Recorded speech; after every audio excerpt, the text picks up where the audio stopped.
Very exciting this week, focusing in on the work of World Vision, in particular their Chosen Child Sponsorship Program. A couple of members of the team are in Uganda at the moment. Well, if they're not there yet, they are certainly on their way. They flew out of New Zealand on Saturday, and it's quite the journey, apparently. We will be catching up with them right throughout the week as they experience firsthand the difference that World Vision Child Sponsorship makes in the lives of children. Joining me on the program now is somebody who knows that story in a different context from Thrive Church in Rangiora.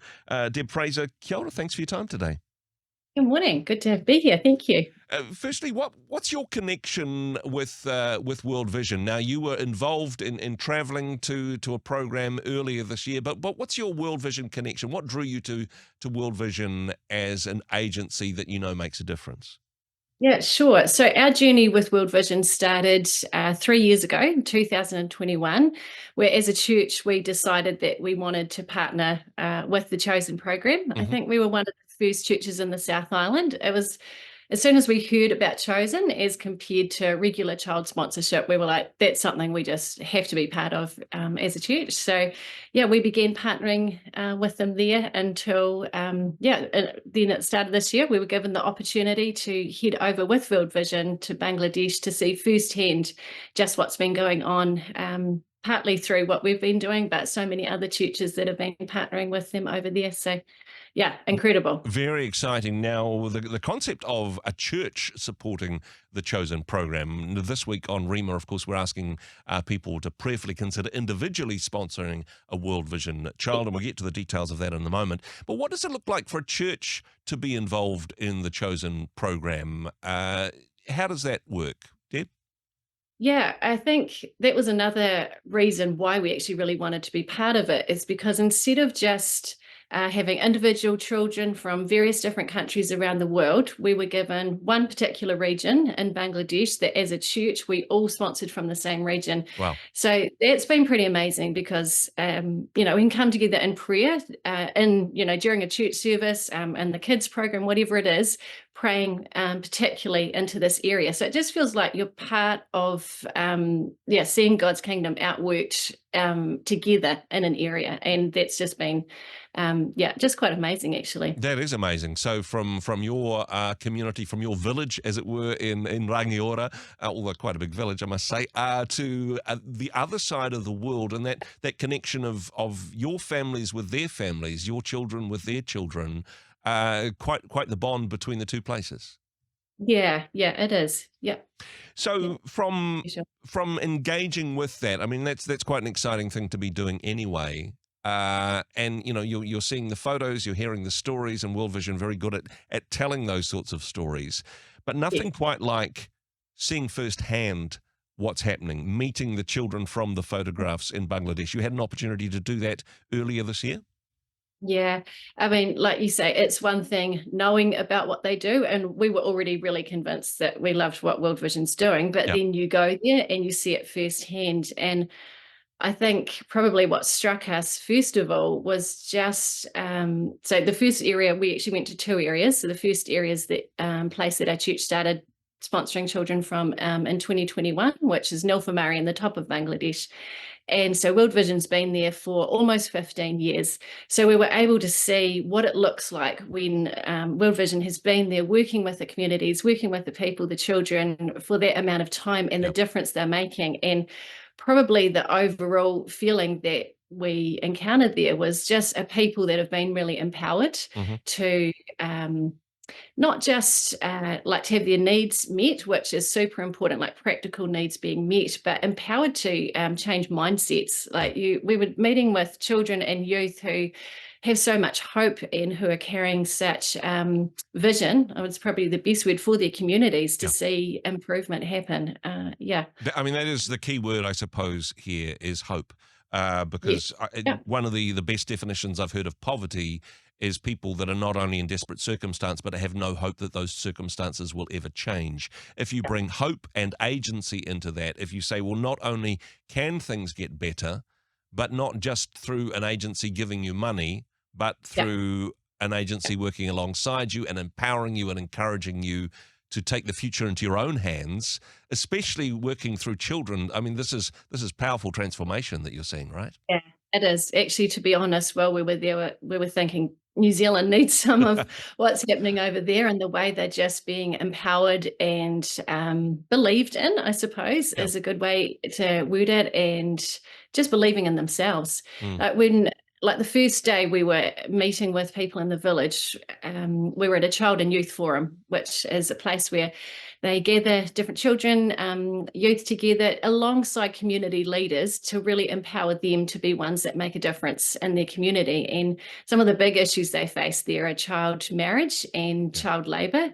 So this first day, we're sitting in a forum, like a meeting, a gathering, and two of these children, or actually teenagers, get up and share. And one of them said they had been a child labourer working in a grocery store, not able to continue their education, Yeah. but through the work of World Vision and the Child and Youth Forum, they were taken, I guess just not really taken, but empowered out of that situation. Yeah. Their parents were taught that what needed to happen is for the children to be, in further education. And now he's studying to be an architect. Wow. So that was an incredible story. Another young lady who was in a situation where she was going to be facing child marriage, some of the youth, some of the community leaders went and talked to the parents. It was a long process. It didn't just happen straight away, but she was able to not have to enter into that situation. She's been able to continue studying. So that was just the first day. Wow.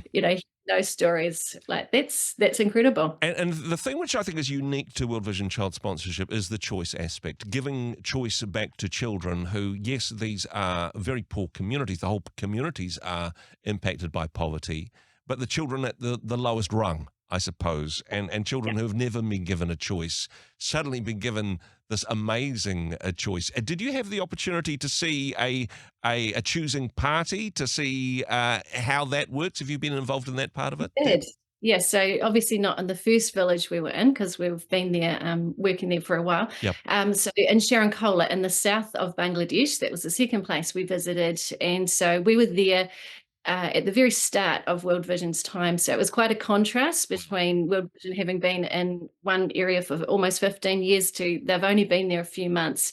And this particular area in Bangladesh was even, I guess, trickier circumstances, like the natural need around clean water. This area in Sharonkola faces threats from floods and cyclones, like as a constant threat. Yeah. So we were then able to be part of the choosing party down there. So our church, working with World Vision, so in Nilphamari, that's coming to an end. So we did another chosen time at church before we went over to Bangladesh.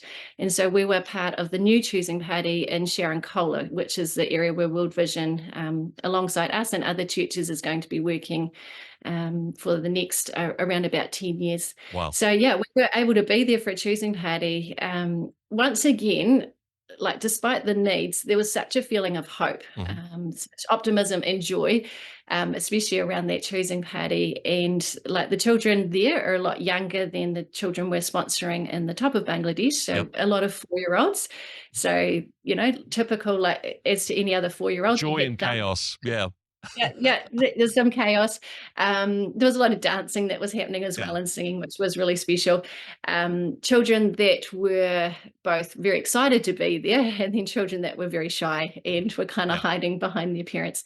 But I guess we had probably more interaction with the parents in that setting, but we were able to be part of that choosing party where, the children, we literally watched them go up, stand, look at the photos, take a photo of the people that they wanted to sponsor them.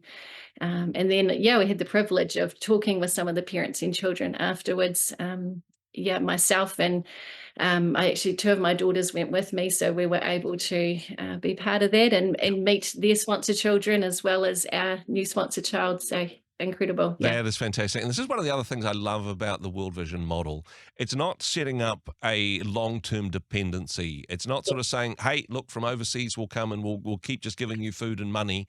It's saying, you know what, we believe in you. We're going to invest in you for a season. And then after that, you've got this. You're on your own. You're making good choices. You're building a future for those that you love and care for. That's just such a wonderful and empowering model. And And goes Absolutely. against the current of some of the other more dependency-based models. Yeah, that was actually one thing we really noticed because in Nelfamari that's coming to an end, Yep. and you could have kind of that feeling, is this going to be okay when they leave? But seeing so much already set up, like we talked about, people's mindsets already being changed. The other thing they really do is they use local people. They're working with local, as in Bangladesh people that are on the ground working in these areas, running the area programs. They're working with faith-based communities there. They're working with community leaders. So they're all coming together towards working out common goals together, working out the vision for what they want to do. So that will continue to happen because the village leaders are on board, the parents are on board. Everybody wants to see change. Everybody wants to see their community flourishing. So the fact that, yeah, World Vision goes in, empowers all of those people, Yeah. then yeah, it does. It And you've makes got lasting. some feisty, enthusiastic teenagers and young people that have had a taste of what choice and freedom looks like, right? Yeah. And that is the future for their community. Now, all of this week, we're asking people to prayerfully consider getting on board with World Vision's chosen program, whether it's Mhm. individually, as a family, or as a household, or as an individual person, or perhaps, I mean, like your situation, a larger group, be it a home group or a whole church. And we're going to be telling lots of stories and encouraging people to go to the website, to text through the number. If somebody's on that tipping point and going, is this the best thing that I should be doing at the moment? What would you say to encourage them to take that step to be involved with World Vision's chosen program? Sure. Well, just give one little example of, so my daughter is just currently she's just turned 16. She was 15 when we chosen in our church at the start of the year. Yeah. So she, alongside two other friends, so they're students, they don't have a lot of money, but they decided that together they could sponsor a child. So they Wow. put their money together, and that's paid for every month. So that's one way you can do it. But I think we all have a responsibility. You know, in New Zealand, it might be easy for us to say, yeah, there's a lot of hard stuff going on. But in comparison to the level of need that is in so many other countries, we're just so blessed. We have so much. And I think because we've been blessed with so much, it's like that Bible verse, you know, to whom much is given, much is required. I think Yeah. that's part of it. We actually have a responsibility to be the hands and feet of Jesus. The other thing is, like, it's really the cost of, you know, for a month, the cost of one coffee each week. Yeah. Probably, you know, it's even less than what it costs to sponsor a child. So, and I think the other thing, being over there, talking to the parents. You know, I'm a parent myself. I've got 5 children, and just, you know, if that was me living over there in that country, you know, what would I want? What would I want Yeah. for my children? And, you know, having somebody else on the other side of the world to be able to go, I believe in you. And Hmm. I think that's a big part of it, is saying we believe in these people. We want the best for them. We care about them. So, yeah, I think it's just that responsibility that we all carry to do that, and just finding ways that we can do it. Like, you know, there was a life group from another church that together chose to sponsor a child. So it Yeah. doesn't have to be just one person doing it, but I think we can all do something to just, yeah, bless other nations, believe in them. Deb, thank you so much for the work that you do, both through your local church and through the World Vision Chosen program. Loving that example, actually, of your daughter's response. Because, Yeah. yes, we're changing lives on the other side of the world, but what a wonderful example to an upcoming generation here in New Zealand of the sort of difference that they can make in the world through their own agency. Yeah. Thank you so much for joining us on the program. Really appreciate your time today. You're welcome. God bless. See you. Hey, thanks very much for joining us in the Rhema studio. Thanks very much for watching the interview. It's kind of nice to have an audience, actually. And if you did like what you watched, then do give us a like, do give us the thumbs up. And if you'd like to see more interviews like that one, or perhaps even better, subscribe and those interviews will come straight to you. Don't forget to turn on your notifications, and we'll see you in the next one. Cheers.